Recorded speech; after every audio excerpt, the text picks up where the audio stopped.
రాజకీయ నిరుద్యోగులు, పనిపాట లేని వాళ్ళు ఏదో ఒక జెండా కింద పట్టుకొని వస్తుండ్రు అనే సందర్భాలు ఉన్నాయా మీకు? ప్లాట్లు కూడా డౌన్ అవుతున్నాయి. నువ్వు ఒక రియల్ ఎస్టేట్ వ్యాపారము, నువ్వు ఎట్లా తెలంగాణ జెండా పడుతున్నావు?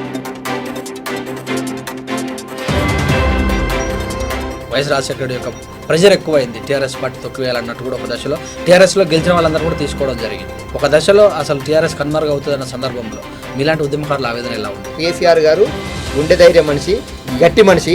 ఆయన పోరాటము ప్రతిమలతోటి ఎన్నడైనా వస్తుంది. ఈ రాజశేఖర రెడ్డి మరి మీరు ఈ దఫా మరి ఎక్కడి నుంచి పోటీ చేసే అవకాశం ఉంది? మరి పార్టీ మీకు ఎలాంటి ఆదేశాలు ఇచ్చింది? మన్సూరాబాద్ డివిజన్ కార్పొరేషన్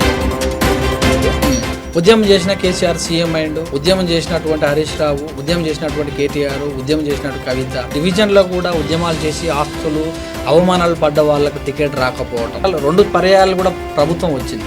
ఈ పర్యాయాలన్నా మరి అలాంటి వాళ్ళని చూసే అవకాశం ఉందా? ఈ గడ్డన్నారు మార్కెట్ చైర్మన్ ఉంది, మరి రామనరసింహ గౌడ్ మిత్రుడు.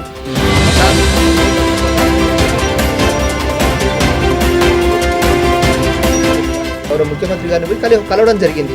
ఇమ్మీడియట్లీ వారి దృష్టికి పోయిన 24 hours ఓడిపోయిన అభ్యర్థి అలాగే ఉండగా గెలిచిన వేరే పార్టీలో గెలిచిన వాళ్ళని తీసుకోవడం వల్ల ఆల్రెడీ అందులో పోటీ చేసిన అభ్యర్థులకు విలువ లేకుండా పోతుంది. ఉద్యమకారులకు ఎక్కడి నుంచి తెచ్చిస్తారు సీట్లు అన్నట్టు కూడా అనిపిస్తుంది. మన శాసనసభ్యులు ఎల్బీనగర్ సుధీర్ రెడ్డి గారే ఉన్నారు.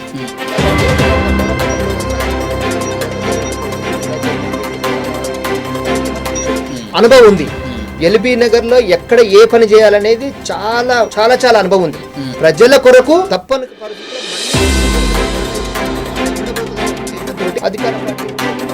పనులు నెరవేర్తేనే ఆలోచన మీద 100% రావాల్సి వచ్చింది. మీరు చెప్పిన విషయంలోకి వస్తే పదవులు గడ్డిపోచలాగా, అలాంటి గడ్డిపోచ లాంటి పదవులను మరి ఎంపీగా ఓడిపోయినటువంటి కవితను మళ్ళీ ఎమ్మెల్సీగా తీసుకొచ్చవలసిన అవసరం ఏమొచ్చిందని కూడా ఓడిపోయినంత మాత్రం ఇక కవిత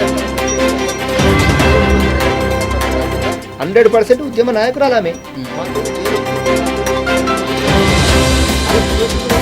ఏదైతే లాస్ట్ ఎమ్మెల్యే ఉన్నారో కొన్ని ఏరియాల దాన నాగేంద్ర వాళ్ళంటే టీఆర్ఎస్ ఉద్యమకారులను తన్నారు, తిట్టినారు, కొట్టిరు, తెలంగాణ రాదని కూడా అన్నారు. వాళ్ళే మీ పార్టీలోకి వచ్చి మళ్ళీ తెలాయిస్తున్నారు వాళ్ళు ఎమ్మెల్యేగా.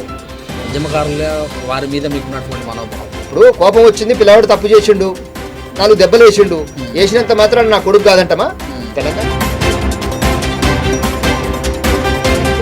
తెలంగాణ కోసం పోరాడిన బిడ్డలకు అన్యాయం జరిగింది కదా. ఈ 2వ విడతల